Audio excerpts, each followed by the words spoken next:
Hey YouTube, good morning. What is today? It's Wednesday. Here we go. Today is a low carb day for me, so I'll be training arms and chest and obliques tonight.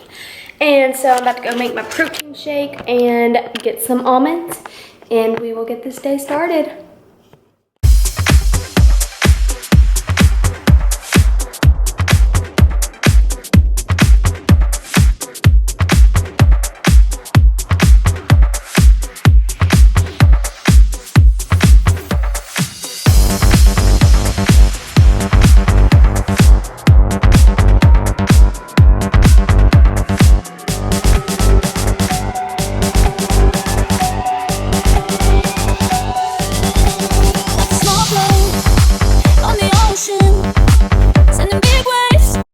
Hey guys, so I just kind of want to update you on what I'm about to do. I'm about to go eat lunch with my dad. Not sure where we're gonna go, but it's food. Yes. And then I gotta go drop some things off at the post office. And yeah, just gonna go spend time with my dad. Nothing very exciting. I just want to let y'all know that Saturday I'm gonna be doing my healthy Starbucks drinks, healthy low calorie. So stay tuned for that. That'll be probably the fun video. This one's just something to update y'all about my life and what I'm doing. So yeah, see you in a few.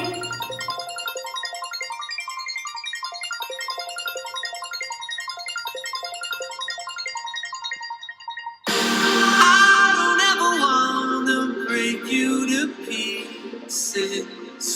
Why you gotta blame yourself when it's me? I don't wanna hide this under the surface. So my dad just dropped me off. As you can see from the last clip, I went to Outback Steakhouse, got the chicken on the Barbie, but left off the barbecue sauce, got asparagus. My dad didn't want his other side, so I just got broccoli and ate it. I'm about to go to Starbucks, do some studying for my, I thought my book was up here, for my NASM certified personal training. And edit some more videos for the YouTube. So yeah, see you at Starbucks.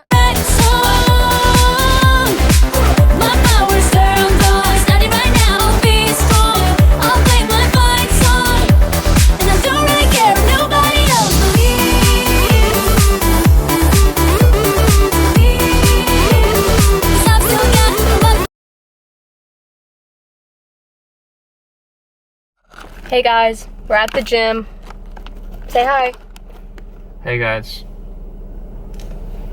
What are you training today? Shoulders. I'm training, if I didn't already mention this, which I have, arms and chest and obliques. Call my time, we'll just head home. Raise a white flag. On lost to glory gone. Now we're gonna march to certain death. With these landmines in our chests. Every night, another rain. We both stare 1,000 yards away. You know it's gonna hurt, so why would you wanna? You know it's gonna hurt, so why would you wanna? You know it's gonna hurt, so why would you wanna? I know it's gonna hurt, but you're worth fighting for.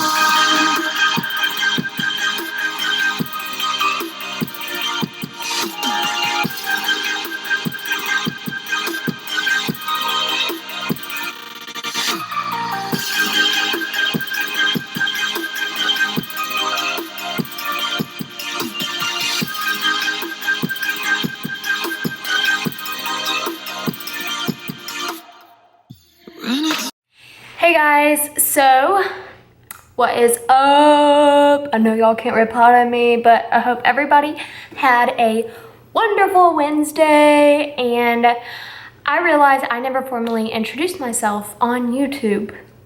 So this is what the video is gonna be about.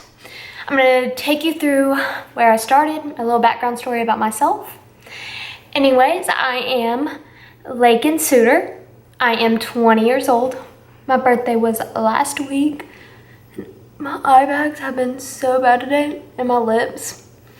Probably this darn cold weather, but anyways, I'm getting distracted. I love Nashville. I was only supposed to be here for a year until I met my awesome boyfriend. I love him very much.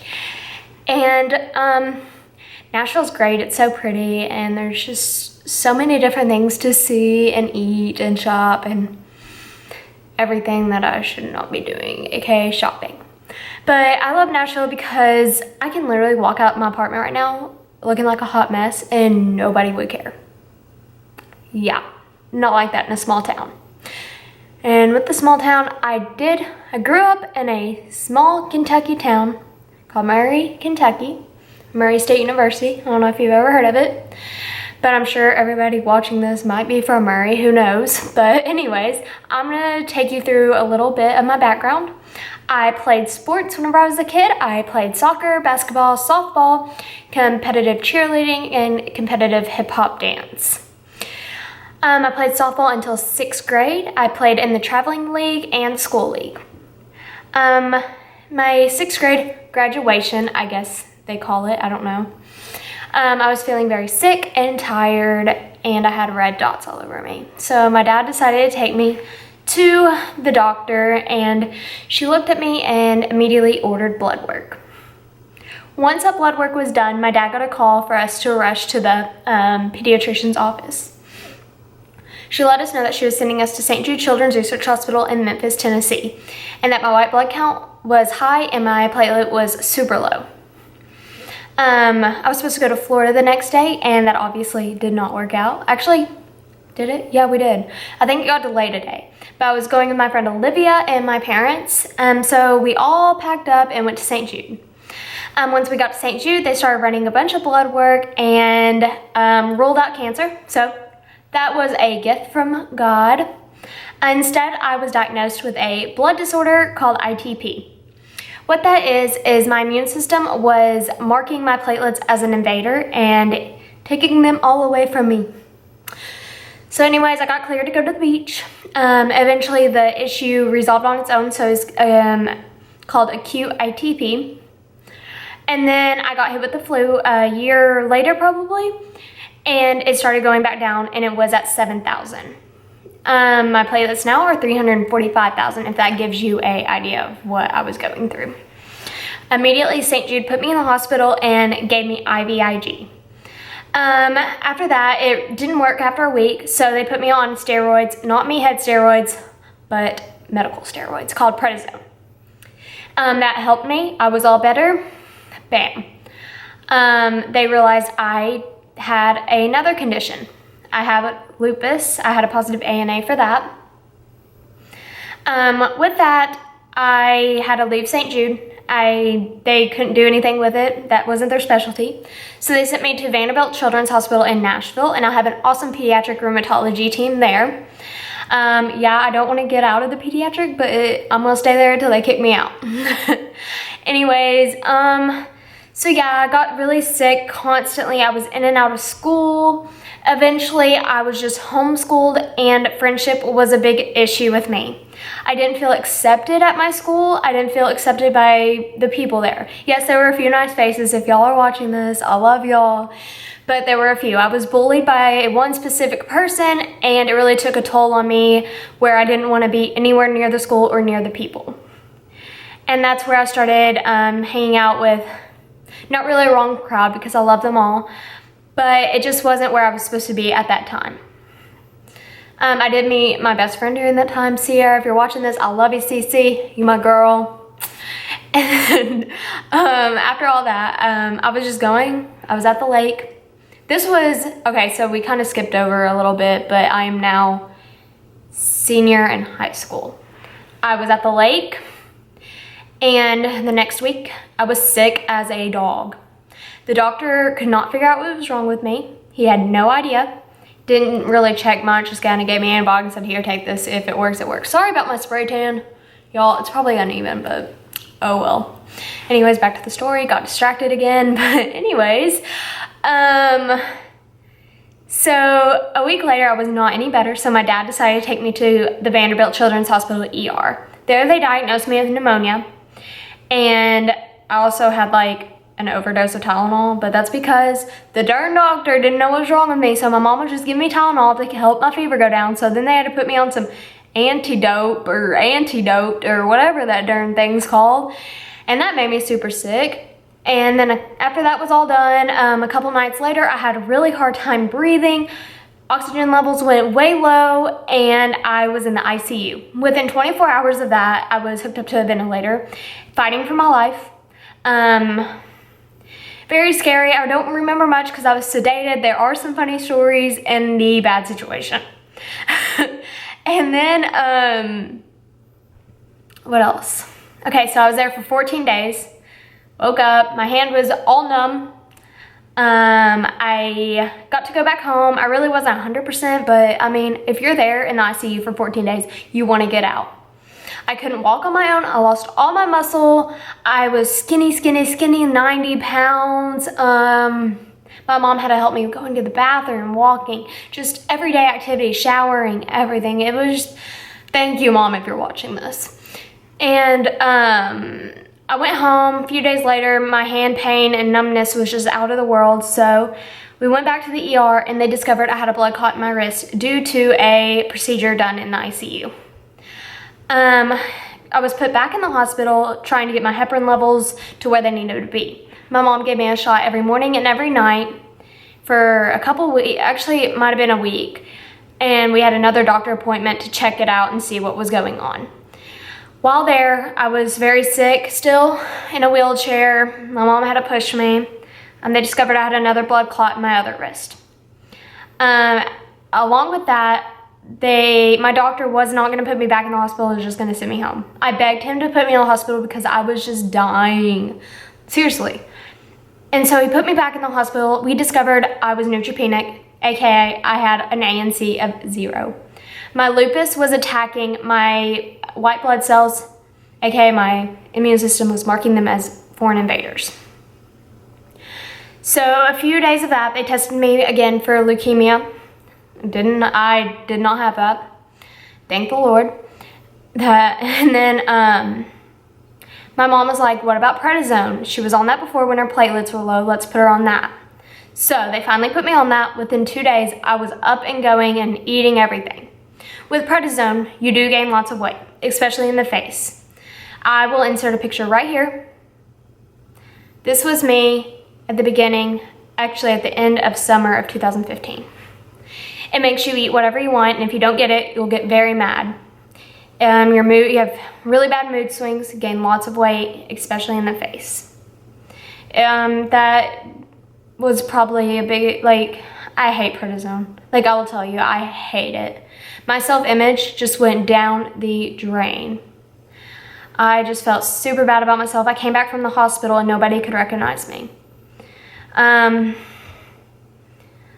a few months of that, my parents decided to move me to Nashville. My house, the town, just reminded me of all the bad things that have happened in that year. I moved to Nashville. I met a boy, which I mentioned, my boyfriend. He accepted me with my chipmunk face. He knew what I was going through. Obviously, he did not pick me based on my looks because, let me tell you, I was struggling, especially with my body image and my confidence level. Finally, a few months later, actually probably a month after I moved there, I decided to try out Pure Barre. Couldn't do much because my hand was so numb, and I was getting therapy in Nashville at the time for that, so I couldn't do any really hardcore stuff. But at least I was getting my body moving, and doing that is better than nothing at all. I highly encourage doing anything. But a few months later, December, I decided to go to the gym, sign up for a little workout anytime gym. I was doing an ab workout and didn't know how to work any of the machine. I was very overwhelmed. Yes, I've worked out in the gym before, but I always had somebody there with me. I approached him and was like, hey, how much do you charge for the personal training? He set up a free session with me to do a test, and I couldn't do a push-up. I was struggling. I didn't have the endurance. I didn't have anything. So I started working with him, and he truly changed my life. Working with a personal trainer helped me with everything. Like, it helped me feel confident in the gym. It helped me gain my strength back. Helped me have a better self-image and confidence of myself. Having a trainer really boosted my confidence in even creating the workouts, and it truly changed my life. As you can see, I am obsessed with fitness. I'm making a career out of fitness, and I cannot wait. And he knew this. Like, a couple months, I knew this is what my calling was to do, was to work in the fitness industry and share my story and help people that are like me. A few months, I started Title Boxing Club, which was amazing. The community was awesome. I was just doing too much of it. I was going 2 times a day, and that burns thousands of calories. I wasn't eating enough, which made me lose the muscle mass I was trying to gain, and the workout I was doing with my personal trainer I wasn't getting anything from it. So I loved boxing. It was great. I did it till the end of summer of 2016. Eventually, I was like, I want to gain muscle. I mean, that's what my goal was from the get-go. So I totally ditched the cardio and just hit the weights really hard. And then in December, I decided I wanted to do my first NPC bikini show. Well, that's when I decided to do it. I had a coach, and then I decided I did not want to compete. So I switched to another coach in January from Kentucky. I loved her to death. She's super sweet. So if you're watching this, thank you. She really taught me a lot with all the eating and having a plan. I do better whenever I have an eating plan rather than doing it on my own. So that went really well. I decided not to do it again. Yeah, I can't make up my mind. I don't even know if I should be doing it, but I'm gonna do it anyways because I'm gonna step on that stage and show these people what I got. Anyways, so now I have another trainer at my gym. He's super good. I've seen a lot of transformations from him, and I see the people that he works with. So that's where I am right now. My NPC bikini show is in 5 weeks. As you saw in my I think it was my first video. Yeah, first video you saw my bikini. I just want to kind of throw this out there. I'm not doing this for looks and to strut my stuff on stage. I'm showing this to strut what I have gained in my confidence level. I would have never done that in my whole entire life. Even when I was younger, I had body image issues. So me being able to do this makes me just feel strong inside and show people how far I've came from 2 years ago when I was laying in the hospital not being able to move or do anything. So yeah, that's my story. And also the reason I'm doing this is to reach out to people. Social media is such a huge part of our society today, and I want to use this to help people. You never know who is watching this and has been through the same thing as me. There's people out there with lupus, there's people with chronic illness, and they don't think they can do it, but you can, I promise. I'm living proof of that, y'all. You can do anything you set your mind to and never give up. That's my story, and I hope you learned something from it. The other video was 15 minutes long, this one's 14, so I made it a minute shorter.